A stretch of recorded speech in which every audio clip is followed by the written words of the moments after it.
Hello, it's windy out here. 30-day map challenge.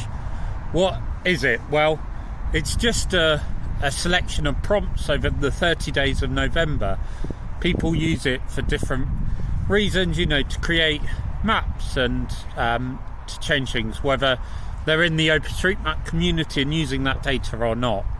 I think it's really interesting, but at the time of filming this, we're already halfway through November, so it's clear that I haven't got time to contribute, to kind of play around as much as I'd love to. And some people are doing it as part of their jobs, you know, pushing their skills and showing off what they do with work. Some people, it's just a hobby for fun.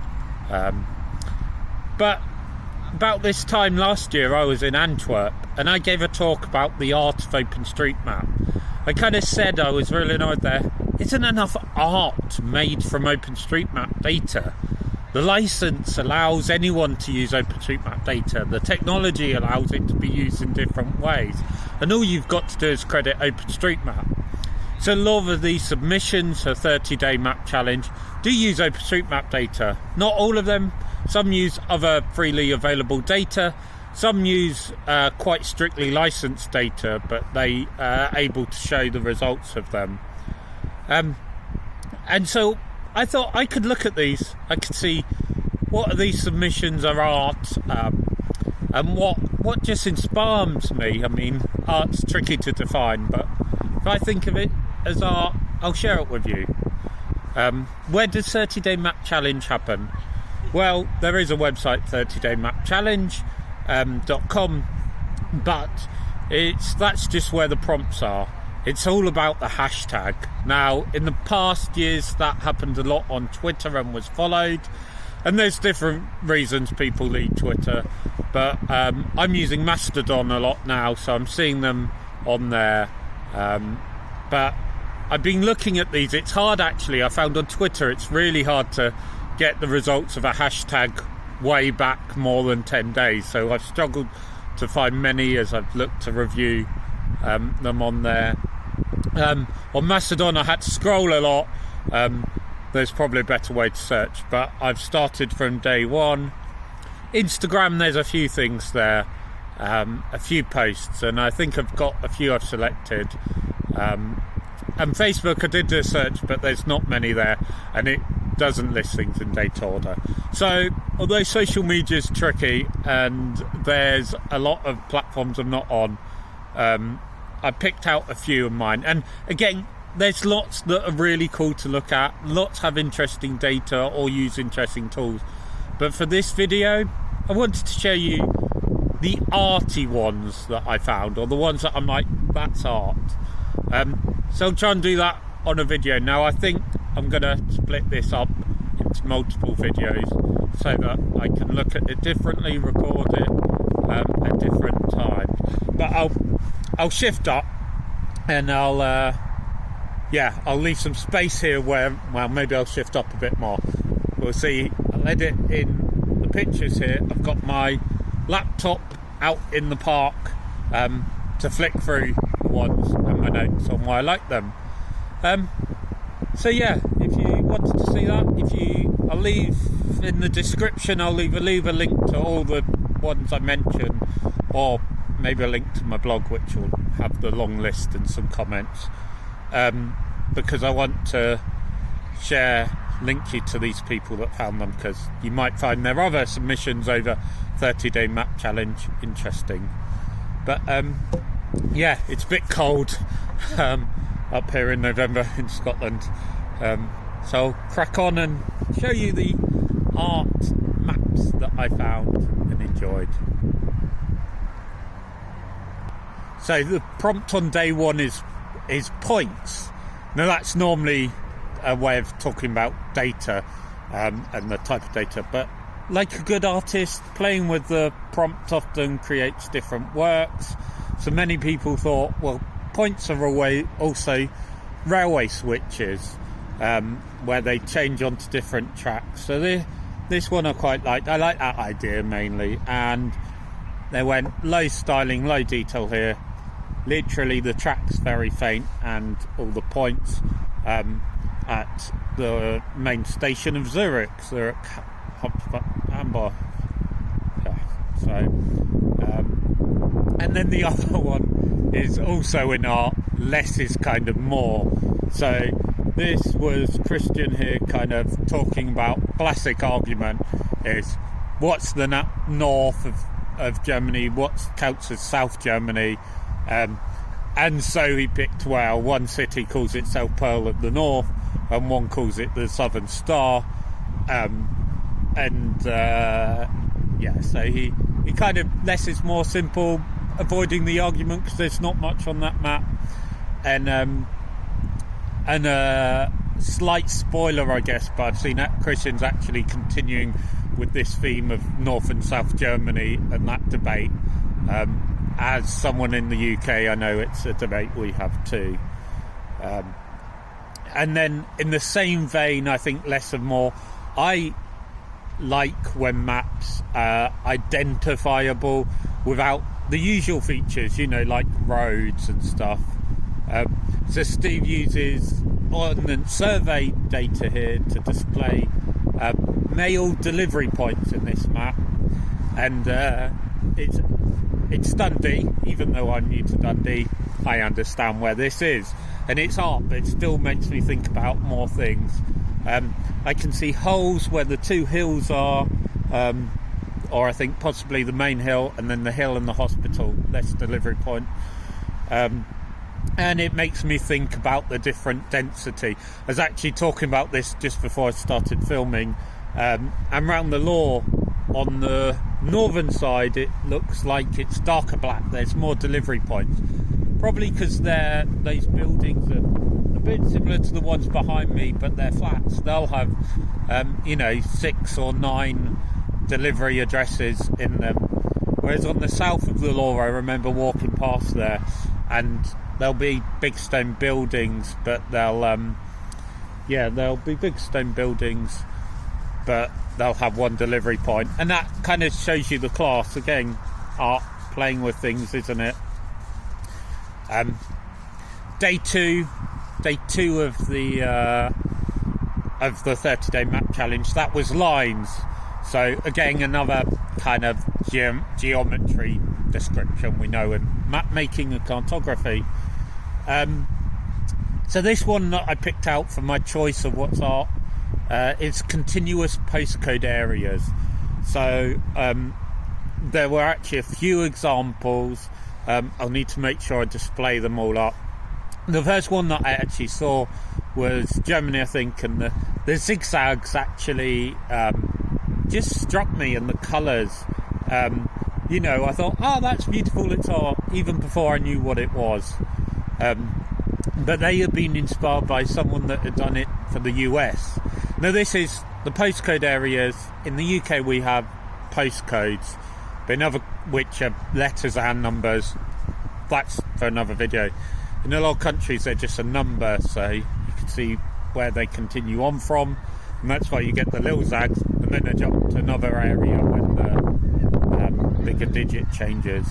So again, art, it's good because it inspires different people to do the same or slightly different. There's choice of colours, and you can decide what you think of the colours, whether you like them or whether they were a funny choice.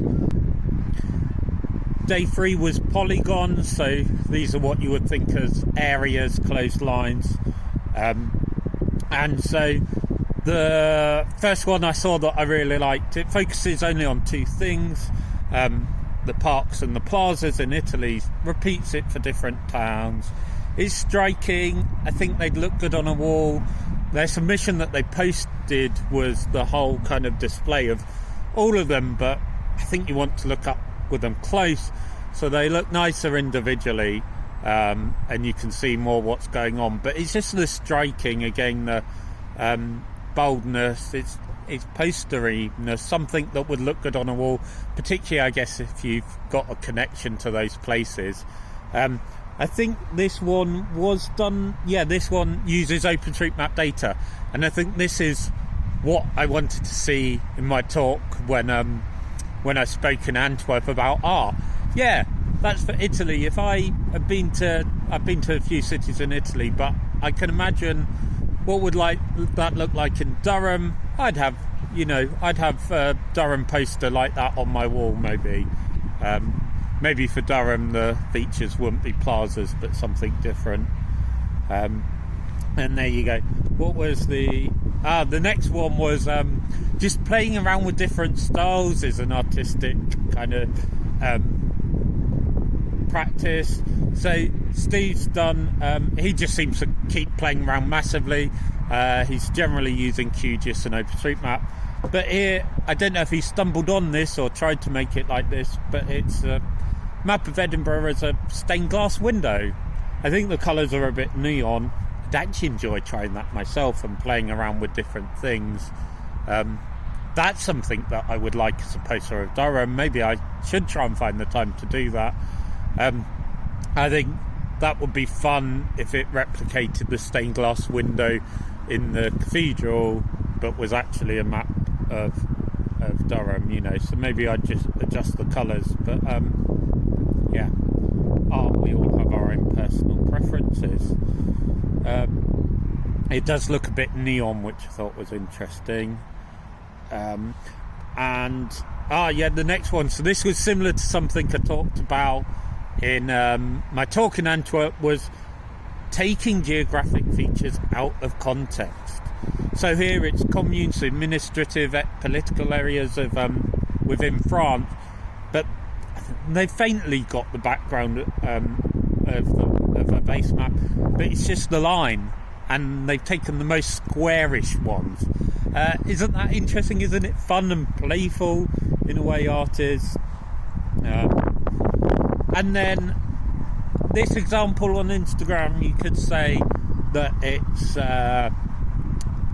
you could say it's just a map and they're just rendering something practical, which was kind of what I tried to make as my difference between what's just a map and what's art without being a map.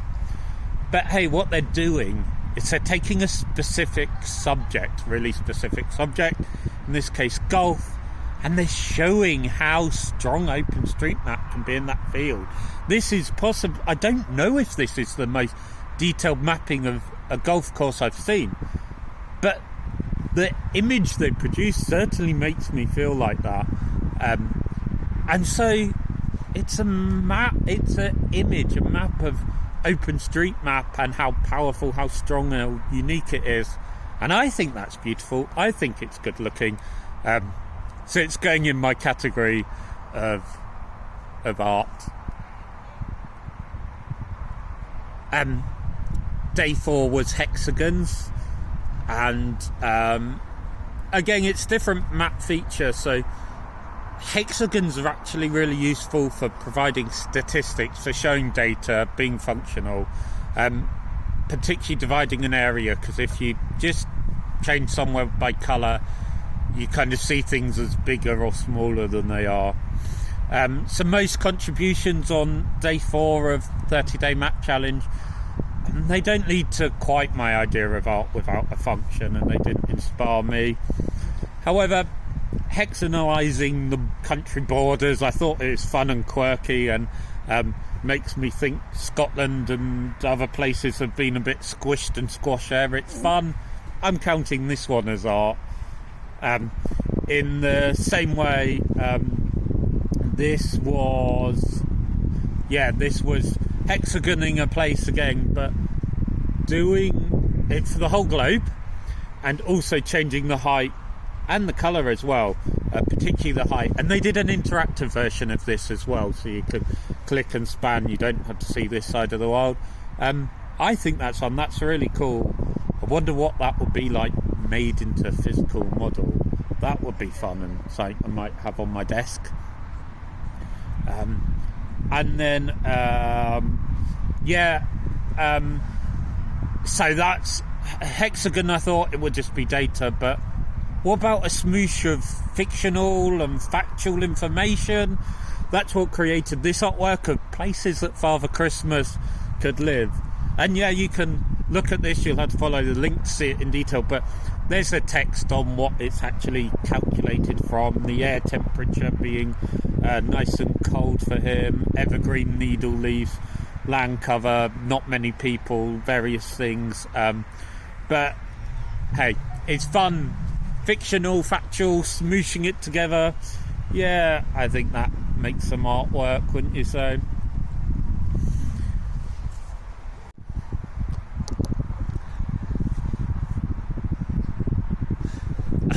I'm still trying to use my laptop with the notes and the pictures, and my fingers are getting very cold and numb. Also losing the light here, although there's a beautiful sunset in that direction. So I think I'll probably end this video soon and record the others later. But day 5, a journey. So a journey is, I think, again, another challenge for my selection, because that's usually the base maps at OpenStreetMap, or the base map is the artwork and the beautiful bit, and the journey's just one GPS trace, one line on top of it. The journey aspect, I think, can play a very small part, just overlaid on a map. But I did find some. I like how Eugene uses a prompt to show journeys of surveying. So more so sort of 10 or 15 years ago, when we did have mapping parties, people will record their GPS, and then we'd use tools to put together to show where they've been. So it's the journey of creating the map. Like, how can that not resonate with me? It's not what that resonates with me. They posted a still image, but they've also got the animation. And they actually, this is a mapping party, I think from 2010. So it's kind of harking back to history. It's showing history in there as well, which it puts me on a kind of nostalgic journey watching it as well. And I think that's fun. Yeah, the map Kiwi on Instagram, they kind of use the prompt in a different way. It's not a specific journey, but they've obviously got this place. Oh no, it's a specific road, but you know, along that journey, what would you see? It's a journey actually what we see along the way, plus the mapping friends we make. But yeah, I think that's interesting. Seeing if you can see one side or the other side is really fun. But that's cool. It's a slightly different prompt. And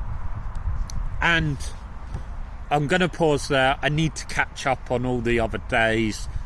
Sometimes I blur on the days. Sadly, Twitter are struggling to see back more than 10 days. But I'll try and at least catch on.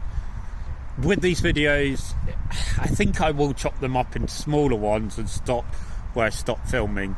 But I don't want to make you wait a whole week till the next one. So if you've seen this video when it's just gone live, there'll probably be the next few days tomorrow.